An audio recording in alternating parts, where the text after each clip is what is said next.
Hello champions and aspiring champions for this second episode about breathing, second episode of the Sportsman journey. Today on the breathing, a very important topic for both performance, maximum performance in your sport and also for happiness. Why talking about breathing? Well, I will start with a story. When I was a tennis player aiming to be a top player like Boris Becker at the time and all these superstars, that was my childhood dream. Well, when I was a tennis player, as I said, I had the big tendency to arrive to almost winning and not winning. So having many match points and not able to finish it. So there are many reasons why I was not able to finish. And if I had known this skill of breathing, I would have been able to do much better.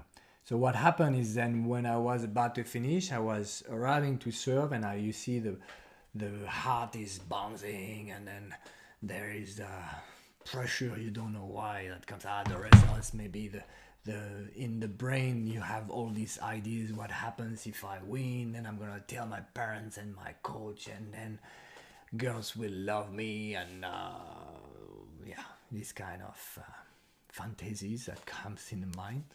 And well, it's not working well when we have these kind of thoughts coming, and also when we have these kind of thoughts running, we also have body shape, if I say like this, which is tend to hold the breath, tends to lose some energy. So then I was serving, but not really able to do my best. For instance, I was doing serve and volley, and instead of placing the volley tranquille, serene, just in the opposite side, I place the first serve there.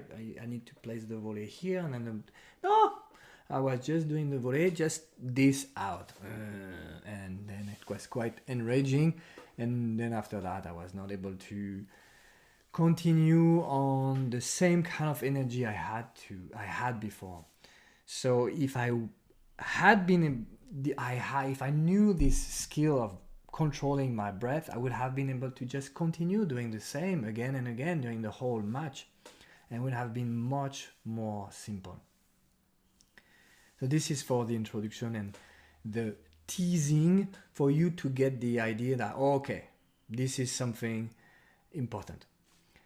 Please note that I'm going to talk about breathing in tennis, but it could be also used in any sport.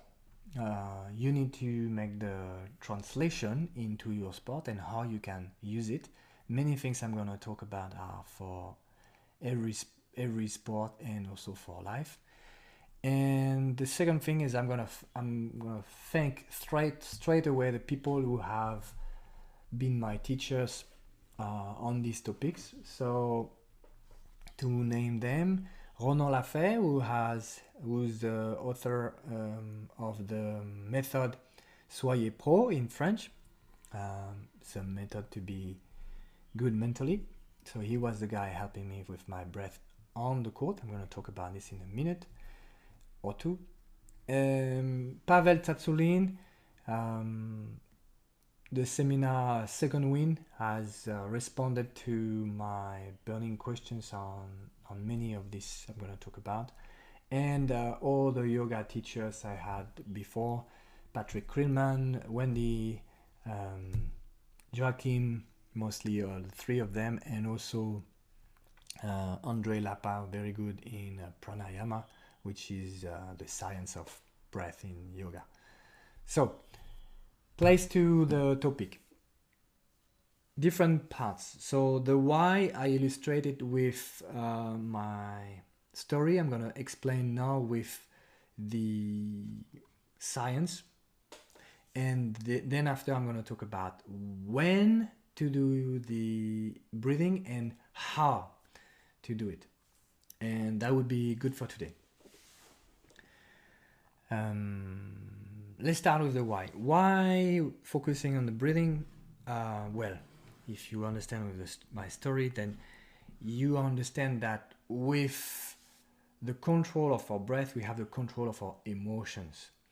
So, which means that if we, for instance, breathe slowly and deeply with our nose, most likely in a few breaths we will feel peaceful, or at least more peaceful. On the other hand, if we hold our breath and at the same time tense our body, then we will feel more oomph. Let's call it oomph. And then the emotions of anger has a specific kind of breath. The emotion of joy or depression, and you can see with depression, I place my shoulder like this, so the breathing is gonna be shorter and less deep and less with the whole body expression of breath. So when we control the breath, we control our emotions, which means also that we control the impact it has in our life. So it's pretty useful. Okay, that's it for the why. I start to be sleepy in what I'm talking about. Let's go to the how and when. When. 3 moments. First moment is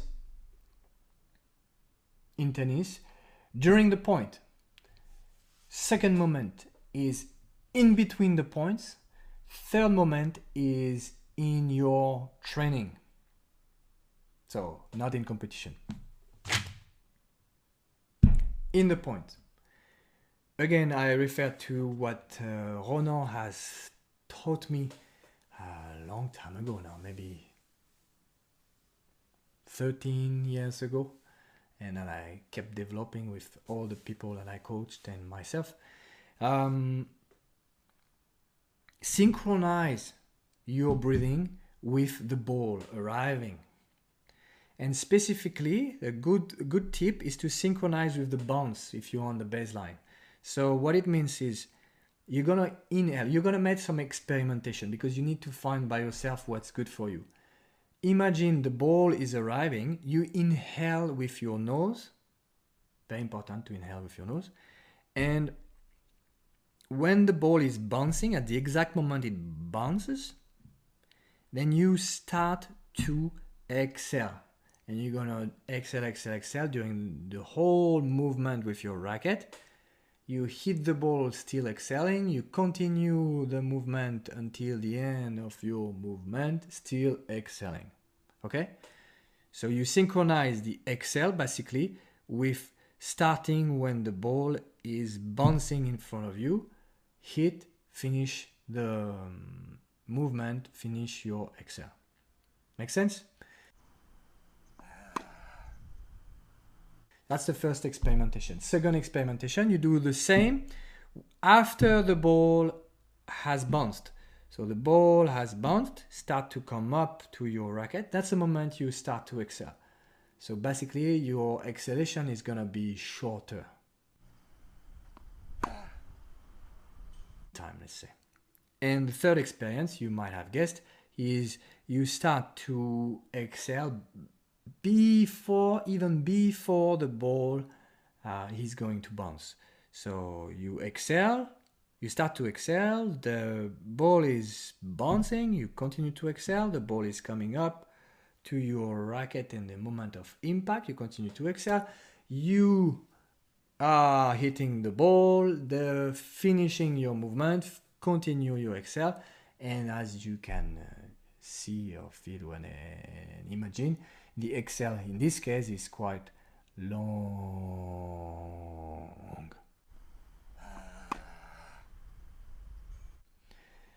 So why these 3 possibilities and more? Because there are many ways to breathe, and you can also play with watching videos online or watching tennis pros and look at how they are breathing. Everybody has a way they are breathing. One important thing that is in common with everyone is everybody has found their way and they are doing it again and again and again. You don't want to breathe one way at some point, another way at another point. You want to be able to have something reliable that is like this. So some people have a very compact way to exhale, and they also add some or something like that. So I will not give names, but you can imagine or realize who these tennis players are. Sometimes I'm doing this myself. And the second possibility is a longer exhale, and third possibility is also sometimes the exhale is even after. So what I just told you is to experiment 3 kinds of breathing, but you can see, I think Del Potro, for instance, sometimes I feel like he's hitting the ball and then why would we do this? Now, this is an important point for your consideration. If you are exhaling a long exhale, what does that give you? Well, it gives you relaxation. If you have a long exhale, the longer it is, the longer you are really relaxed. Now, the shorter you are exhaling, the more you have the strength, the tension that you have accumulated, you can use it. So now we have a moment of choice, because we want both. We want relaxation and we want tension. But how much of this we want? Well, your decision, my friend. It's up to you. And some people, like my friend Augie, is more with the bing tension. And some people, like my friend Celine, she's more relaxing. So her breathing is more your dance, your choice. For instance, in surf is an interesting moment, because you can do inhale, exhale, no moment of hold, just inhale, exhale, poof, naturally, very relaxed. That's possibility number 1. Possibility number 2 is you inhale, brace. You brace your abs, you brace your glutes, you brace your legs, you accumulate a maximum of tension, and then you exhale, BAM! Now, is it for everyone? No. I think Andy Roddick was doing this. I think, and he was a very good server. I think Pete Sampras, I'm not too sure. Your way, you need to find. And it's the same for volleys and smash and every shot. Find a way that works for you and stick to it. The most crucial element is to synchronize your breath with your activity. Again, I imagine it's the same when you throw a baseball or a basketball, or when you swing, or when you shoot, when you kick. You have a kind of breathing that works for you. You need to find the way to synchronize it. First point, that was the first point. Now, in between. What do I mean by in between? The moment to breathe in between. Well, in tennis, we have in between the points. It's not true, for instance, if you do 100 meters. If you do 100 meters, this is not relevant. But in tennis, this moment is very important for 3 things. First, to recuperate physically and mentally, emotionally, I would say. Second, that was my second point, to release the emotion. And third, to get ready for the next point, to visualize and get ready. So the first point, physically, what you need as soon as the point is finishing is to catch your breath. And the way to catch your breath, ideally, you want to breathe with your nose. Okay?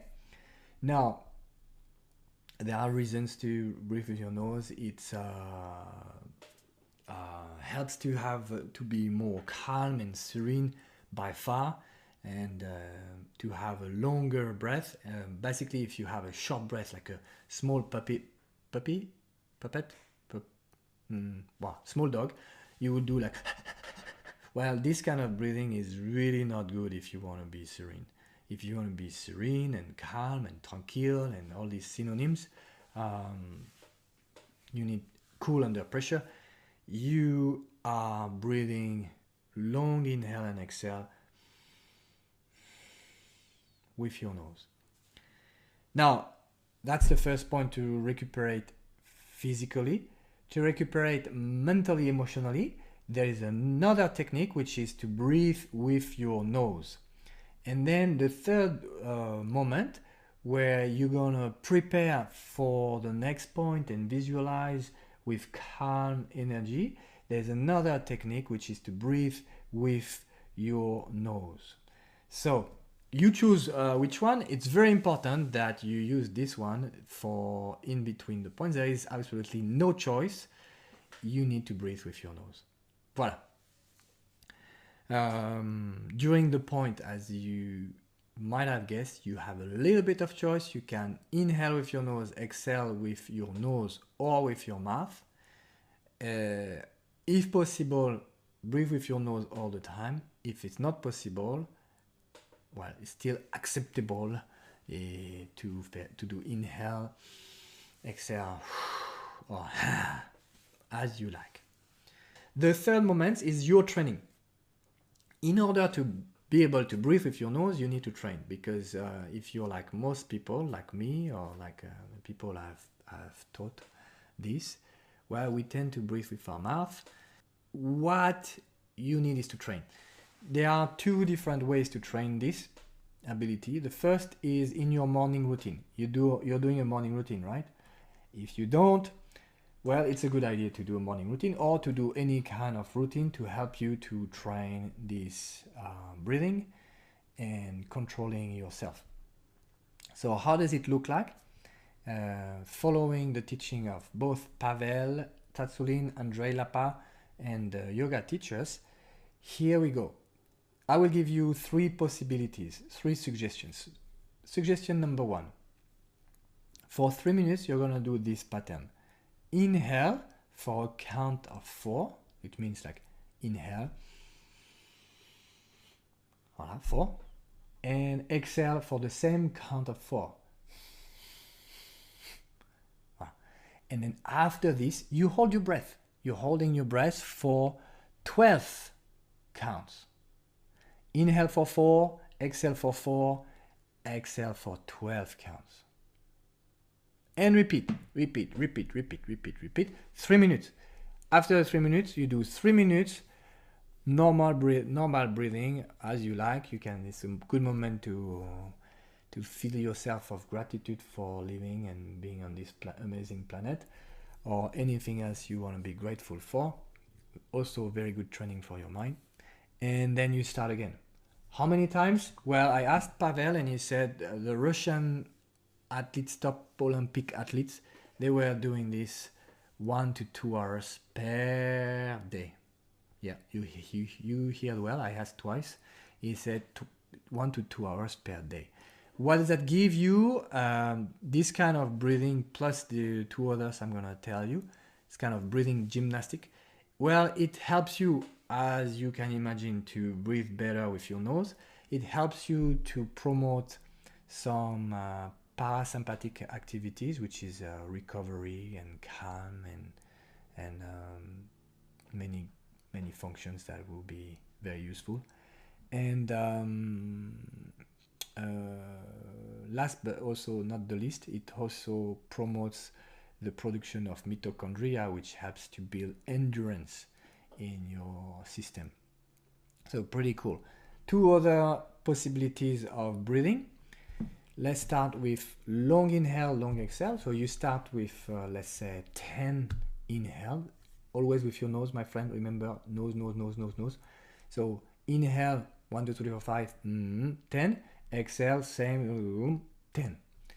and you are doing the same for 11, 12, whatever number you find that is good, that you don't force too much. You don't want to be no, you want to find a way that is just a bit edgy, and if it's too edgy, you come back a little bit less, and you adjust.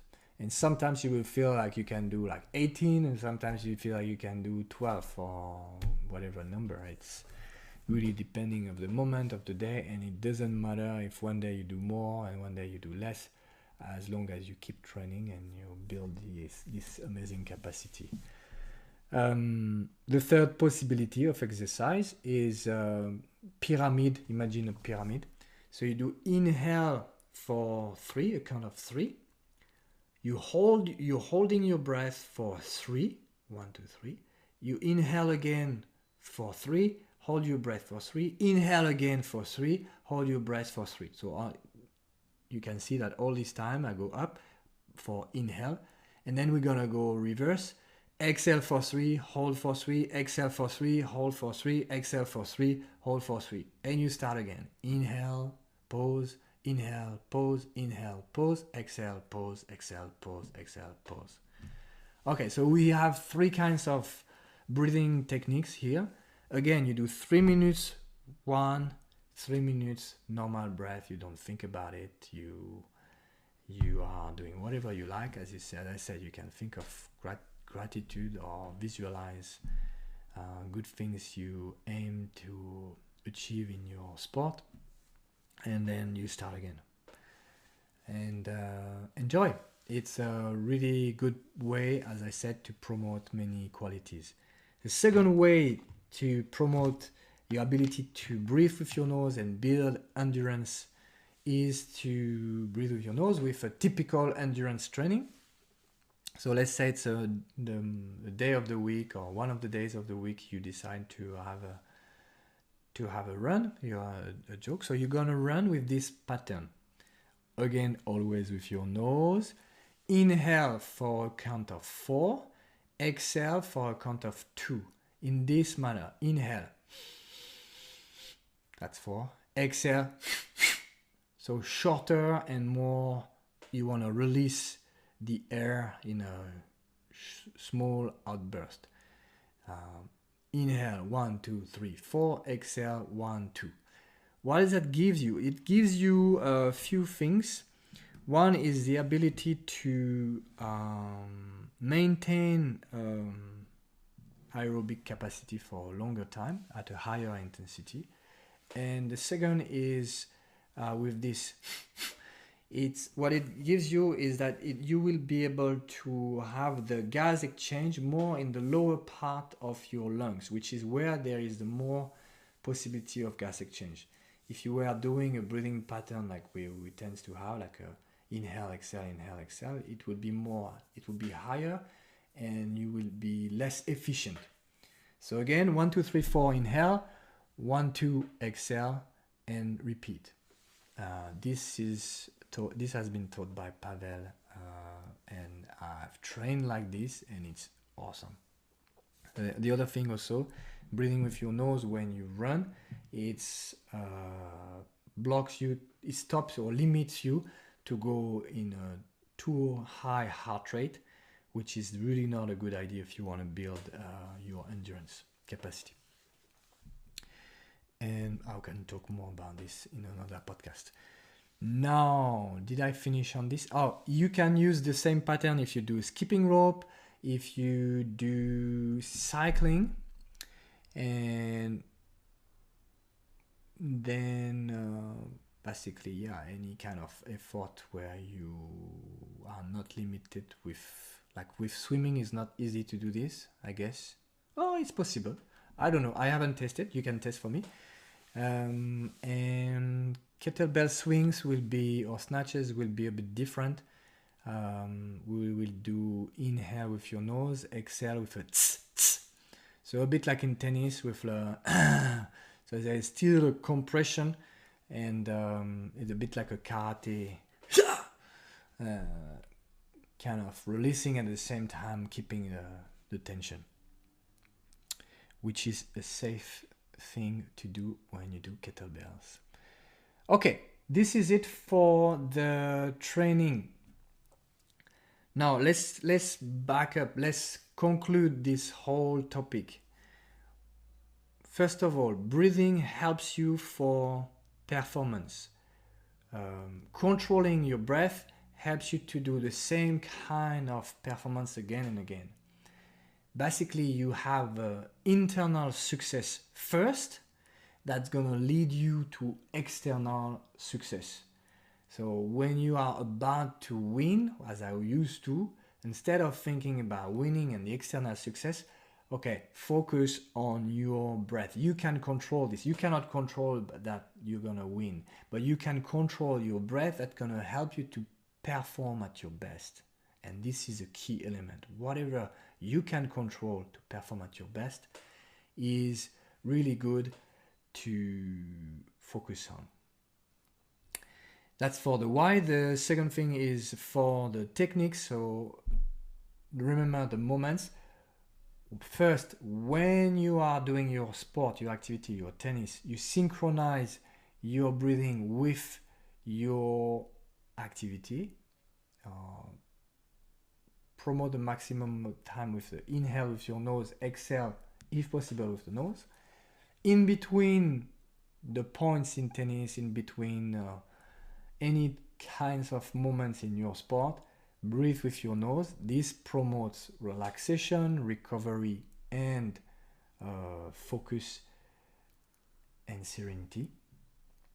And last but not the least, in your training, two possibilities: breathing techniques, breathing gymnastics, let's call it like this, to help promote mitochondria's endurance and the ability to breathe fully, and these muscles in your